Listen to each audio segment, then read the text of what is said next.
A referida classificação unilateral poderia ser invocada como justificativa para ações extraterritoriais sobre instituições brasileiras, em particular no âmbito financeiro, migratório e penal. Há, ademais, o risco de uso da força militar dos Estados Unidos contra o território nacional. Pergunta para essa turma se eles gostariam de ver uma intervenção militar brasileira agora ali, uma GLO ali. O Brasil precisa saber disso. A delação do Mauro Cid é ilícita porque foi mediante coação. Logo, o presidente Bolsonaro, Felipe Martins e tantos outros foram condenados por provas ilícitas. Então, devem ser inocentados. Fala pessoal, sejam muito bem-vindos. O meu nome é Bruno, começando mais um giro de notícias. Mas antes eu peço que você se inscreva no canal, deixe o seu like, compartilhe o vídeo e ajude esse conteúdo a chegar a mais pessoas. Bora para o vídeo!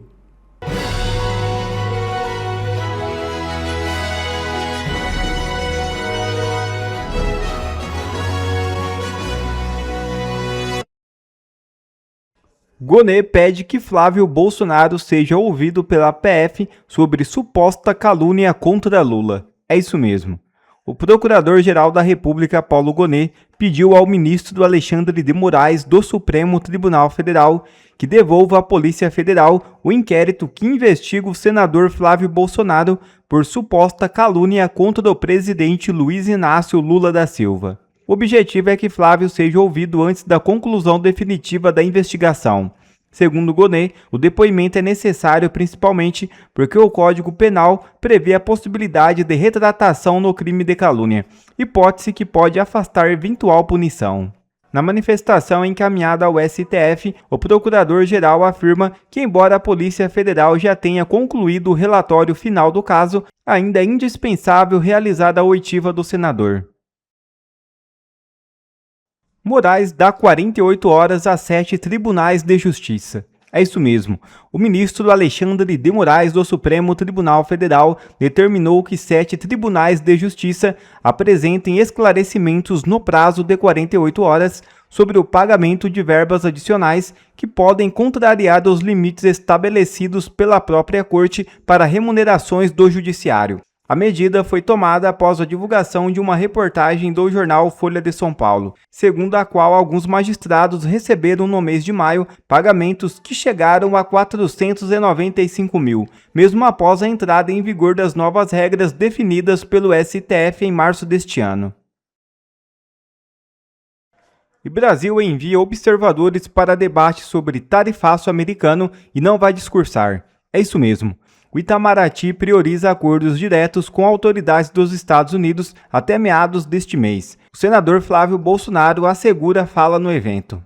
O Ministério das Relações Exteriores decidiu não discursar nas sessões públicas sobre o tarifaço proposto pelo governo americano a produtos brasileiros. O evento internacional ocorre a partir desta segunda-feira. Os debates acontecem nos Estados Unidos. A gestão enviará apenas representantes da embaixada em Washington ao local. Pitoli, em um documento assinado pelo próprio chanceler Mauro Vieira, o Itamaraty admitiu o temor de os Estados Unidos utilizarem a força militar no Brasil por causa da classificação do Comando Vermelho e do PCC como organizações terroristas. A informação consta em uma resposta do Itamaraty a um pedido de informação feito pela Câmara. No documento, o chanceler admite que a decisão dos Estados Unidos de classificar as duas facções como terroristas pode resultar em uma ação militar em território brasileiro. Abro aspas. A referida classificação unilateral poderia ser invocada como justificativa para ações extraterritoriais sobre instituições brasileiras, em particular no âmbito financeiro, migratório e penal. Há, ademais, o risco de uso da força militar dos Estados Unidos contra o território nacional. Fecho aspas ao que diz o chanceler. Ele ressalta que não houve comunicação formal do governo americano sobre a decisão. Segundo ele, a medida foi um ato unilateral dos Estados Unidos, o que desobriga o Brasil a se manifestar formalmente sobre o assunto. Ele disse ainda: o processo estadunidense de designação de facções criminosas como organizações terroristas é um ato unilateral que, portanto, não requer manifestação formal do governo brasileiro. Ainda assim, o governo brasileiro tem externado sua oposição a essa medida. Fecho aspas ao que afirmou o Mauro Vieira. Além de eventual ação militar em território brasileiro, o chanceler lista outros problemas que a decisão pode acarretar. Segundo ele, a classificação pode ter impactos relevantes tanto no plano econômico quanto na soberania nacional. Problema para ele, né? Problema para o Mauro Vieira. Para mim é solução. Para mim é solução. E você quer uma intervenção americana contra o quê? Facções? Organizações terroristas? Você não quer? Vou fazer uma pergunta aqui. Só ver se batemos os 320 mil ali. Tô ansioso para você dividir a mamita. Hein, Edson? Tô de olho na mamita dele. Né? Teve uma região agora, não sei como é que está essa situação no Rio. Eu confesso que não acompanhei nos últimos dias, embora eu passei pelo Rio na última sexta-feira. Acho que é Rio das Pedras. Tem uma região ali, há 10 dias, em guerra civil, guerra. Aquela coluna de fumaça preta no ar por explosão, drones levando granadas, explosão daqui, explosão de lá, tiros, motos. É guerra ou não é? É. O governo federal está agindo para proteger o cidadão carioca? Não. Lembra da GLO, do Walter Braga Neto, tal, que deu uma sobrevida para o Rio de Janeiro? Por isso o Braga Neto está preso também, né? Provavelmente. Não vejo outro motivo, né? Aliás, preso desde 14 de dezembro de 24. Tá bom para você? 1 ano e meio preso o Braga Neto. Absurdo ou não é? Tempo de vida que não volta mais, né? Mas vamos lá. Essa turma ali de Rio das Pedras, 10 dias de guerra entre CV e não sei quem, facções. Pergunta para essa turma se eles gostariam de ver uma intervenção militar brasileira agora ali, uma GLO ali. Não sei como é que vai se dar com esse comando que está aí também, não vejo muitas saídas. Será que vai dar solução? Mas o que eu estou tentando te mostrar é o seguinte: pergunta para quem está no olho do furacão, vivendo o problema todos os dias. Pergunta se quem está passando por isso se apoia uma entrada dos Estados Unidos aqui para dar uma... nessa troca. Acabou. Resolveu o problema aqui, pegamos o líder aqui, capturamos não sei quem lá, o cara estava lavando dinheiro nos Estados Unidos, o cara estava praticando crime dentro de solo americano e tal. Capturamos o cara. Pergunta para quem está sofrendo hoje as consequências desse relacionamento diário com o crime se não gostaria de ver a intervenção. Então veja, quando Mauro Vieira fala para mim assim, nós estamos preocupados com a soberania. Que soberania? Eu penso na soberania da vida desses coitados que enfrentam e convivem com o crime todos os dias. Pergunta para ele, Mauro Vieira, para o cara que está lá agora naquela comunidade lá em Rio das Pedras do Rio, pergunta lá para aquela pessoa que está sofrendo todos os dias com drone, granada, passando pela sua cabeça, coluna de fumaça preta no ar. Pergunta se essa pessoa quer se livrar dessa situação ou se não quer. Soberania. Para com isso, Mauro Vieira. Eu quero é ver a solução para um problema enfrentado hoje por 25% da população brasileira, ou mais, porque na verdade são 25% do território ocupado hoje. Eu quero ver essa gente podendo sorrir de novo, né? Por quê? Porque o Brasil não faz nada. 10 dias de uma guerra no Rio. Guerra.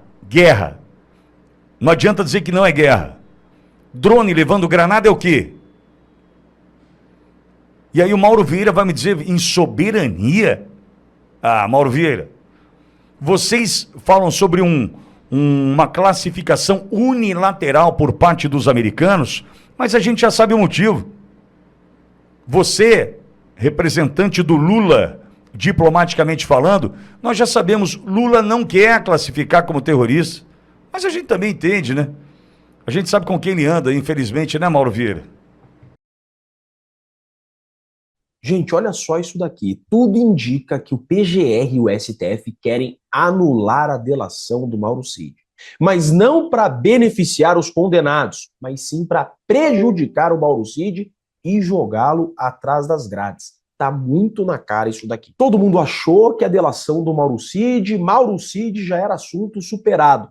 Mas agora o PGR e o STF voltaram a tratar da delação do Mauro Cid. PGR pede à Polícia Federal que analise conversas de Cid sobre delação. Vamos recuperar alguns pontos importantes aqui para daí aprofundarmos nessa questão da anulação em específico. Lembro que o advogado do Coronel Câmara denunciou que o Mauro Cid entrou em contato com ele. Inclusive, o Mauro Cid mandou uma selfie nessa conversa para provar que era ele, porque o Mauro Cid estava usando um nome falso, Gabriela R. alguma coisa. Aí, então, o advogado do Câmara passa a ter essa conversa, segundo ele, com o Mauro Cid. E ali o Mauro Cid desabafa. O Mauro Cid disse que foi coagido a delatar, que as coisas que colocaram na delação ele nunca disse, que era mentira as coisas que ele teve que assinar, um monte de acusações sobre a coação. Esse advogado, Dr. Kuntz, advogado do Câmara, vai até o STF e pede a anulação da delação do Mauro Cid, porque ela não foi voluntária, ela foi mediante coação. Perfeito. Atitude perfeita do advogado. Aí todo mundo viu que é marcada uma audiência, Alexandre de Moraes e Mauro Cid.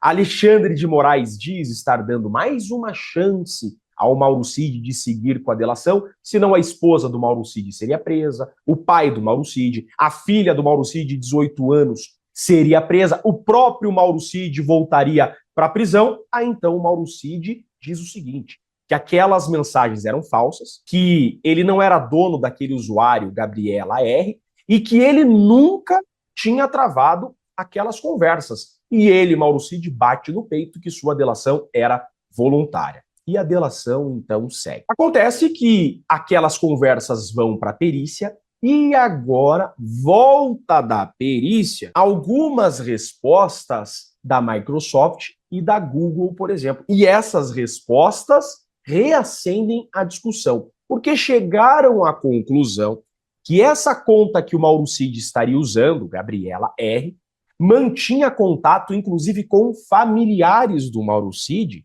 e o e-mail próprio do Mauro Cid estava vinculado nessa conta. Então você tem agora uma conclusão pericial e da própria Google, da Microsoft, que aquela conta, de fato, era o Mauro Cid. Então, o advogado do Coronel Câmara estava certo. Ele estava falando com o Mauro Cid. E o teor daquela conversa é o Mauro Cid denunciando a forma da delação, dizendo que a delação dele não era voluntária, não era verdadeira. Isso agora ficou muito grave de novo. Quantas e quantas pessoas foram condenadas apenas com base na delação do Mauro Cid? Por exemplo, Felipe Martins. Felipe Martins só está preso, condenado, exclusivamente pela boca do Mauro Cid. Não tem nenhum documento, não tem nenhuma testemunha, tudo que condenou Felipe Martins é Mauro Cid. E agora a perícia conclui que aquelas mensagens do Mauro Cid dizendo que sua delação era falsa mediante coação, de fato, eram verdadeiras. O caso envolve mensagens atribuídas ao tenente-coronel com o advogado de Marcelo Câmara, ex-assessor de Jair Bolsonaro. O PGR, então, pediu para melhor investigar agora o teor das mensagens do Mauro Cid. Por quê? Se de fato o Mauro Cid não fez uma delação voluntária, essa delação tem que ser anulada. Aí agora a gente entra mais detalhadamente a essa questão. Anulando a delação do Mauro Cid, qual a consequência que nós vamos ter? Nós vamos ter a anulação do processo do presidente Bolsonaro, do Felipe Martins, ou manterão as condenações e só o Mauro Cid vai preso? A explicação aqui ela é bem jurídica e eu quero aprofundar com você. Olhem só uma coisa. A doutrina e a jurisprudência vai dizer o seguinte: rescindindo o acordo de colaboração, permanecerão válidas as provas, permanecerão válidos os depoimentos que o delator, o colaborador, forneceu. Por exemplo, o colaborador vem confessa o crime, coisa que o Mauro Cid nunca fez, mas tudo bem, né? Eu até denunciei isso da tribuna do STF. Então o colaborador vem, confessa o crime, entrega pessoas e mostra provas, entrega provas, documentos a corroborar suas acusações. Se essa delação ela é rescindida, o que acontece? O colaborador ele perde o prêmio, então ele perde o benefício de ficar em liberdade, por exemplo, e é condenado normalmente. Tá, mas aquelas acusações que ele fez contra outras pessoas, aqueles documentos que ele forneceu, o que acontece? Anula tudo? É aí que tá. Diz a doutrina e a jurisprudência que não. Como regra, não. Tudo aquilo que ele falou contra outras pessoas e documentos que ele apresentou permanecerão válidos, então mantendo as condenações que advieram das falas e documentos desse delator. A interpretação dessa forma vem da Lei de Organização Criminosa, artigo 4º, parágrafo 10. As partes podem retratar-se da proposta, caso em que as provas autoincriminatórias produzidas pelo colaborador não poderão ser utilizadas exclusivamente em seu desfavor. Ou seja, as provas que o colaborador produzir não poderão ser utilizadas contra ele, mas poderão ser utilizadas contra outras pessoas, aquelas pessoas que ele acusou. Então, em regra, anular hoje, rescindir hoje a delação do Mauro Cid porque ele quebrou o acordo, ele não podia falar com outras pessoas sobre a colaboração, porque tem disso. Quando você está fazendo o acordo de colaboração, há um sigilo, e ele quebrou esse sigilo. O colaborador assina lá um documento, um contrato, não deixa de ser um contrato, né? A delação premiada é um contrato, é um negócio jurídico entre acusação e defesa, e ele assina lá um termo de confidencialidade. Se ele quebra isso, ele quebra o acordo, ele perde o benefício. Então seria uma rescisão do acordo por parte da acusação, porque o Mauro Cid quebrou termos do acordo. Nesse caso, então, o Cid perde o benefício, mas tudo aquilo que ele falou, tudo aquilo que ele disse contra outras pessoas, todas as provas que ele apresentou permanecem válidas. Então, como regra, o que eles estão achando? Vamos rescindir o acordo com o Mauro Cid, e o Mauro Cid vai para a prisão e vai cumprir a pena dele porque ele quebrou o acordo. Mas tudo que ele disse contra Bolsonaro permanece igual, o que ele disse contra Felipe Martins permanece igual. Então, como regra, só o Mauro Cid sairia prejudicado aqui se houver anulação do seu acordo de colaboração. O presidente Bolsonaro e Felipe Martins, por exemplo, continuam condenados por essa interpretação. Mas tem uma questão muito sui generis, muito específica aqui, que eu discordo desse entendimento, que é o seguinte: o Mauro Cid, ele não quebrou o acordo porque ele simplesmente quebrou termo de confidencialidade. O Mauro Cid disse que ele foi coagido a delatar, ele foi coagido a mentir. Ele diz que as coisas que ele disse, colocou no papel e assinou eram mentiras que ele foi obrigado a dizer. Então, se você tem uma fala do Mauro Cid mediante coação, você não tem voluntariedade, que é um dos requisitos da delação. Então, se a delação do Mauro Cid ela foi mediante coação, ela não foi voluntária e ela é ilícita. Se você tem uma delação ilícita, porque mediante coação, tudo que saiu da boca do Mauro Cid é ilícito. Logo, presidente Bolsonaro, Felipe Martins foram condenados com prova ilícita. É isso mesmo. Se tudo que o Mauro Cid disse, ele disse por coação, significa que tudo que ele disse é ilícito. Então, se o que ele disse foi utilizado para condenar Felipe Martins foi condenado em prova ilícita. Ou seja, caberá aqui, nesse entendimento, revisões criminais para inocentar o presidente Bolsonaro e Felipe Martins, por exemplo, porque eles foram condenados exclusivamente com base nessa fala ilícita mediante coação do Mauro Cid. Se anularem a delação do Mauro Cid, caberão revisões criminais questionando a ilicitude das provas que condenaram Felipe Martins e Jair Messias Bolsonaro. Então, o que eles querem, provavelmente, tá me parecendo isso, é sacanear o Mauro Cid. Mas a consequência disso acabará sendo munições para que a gente faça justiça com essas condenações absurdas. Nós temos Felipe Martins, eu visito Felipe Martins toda semana, conheço bem o seu processo e digo, Felipe Martins é inocente. Felipe Martins foi condenado injustamente, exclusivamente com base em falas ilícitas do Mauro Cid. Felipe Martins foi condenado exclusivamente mediante palavras que o Mauro Cid foi obrigado, mediante coação, mentir contra Felipe Martins. A justiça tarda, mas não falha, e eu sei que esse caso não chegou ainda ao fim. PGR e STF voltaram a discutir delação do Mauro Cid. Então, nós também, porque nós nunca vamos jogar a toalha e nunca vamos nos contentar com a condenação de um inocente. Eu sou Jeff Chiquini, sou advogado. Assim que houver novidades, eu trago para vocês. Mas o Brasil precisa saber disso. A delação do Mauro Cid é ilícita porque foi mediante coação. Logo, presidente Bolsonaro, Felipe Martins e tantos outros foram condenados por provas ilícitas. Então, devem ser inocentados, como sempre dissemos. Um grande e forte abraço a todos. Obrigado a você que assistiu esse vídeo até aqui. Deixe o seu comentário e não se esqueça de se inscrever no canal e deixar o seu like. Até a próxima!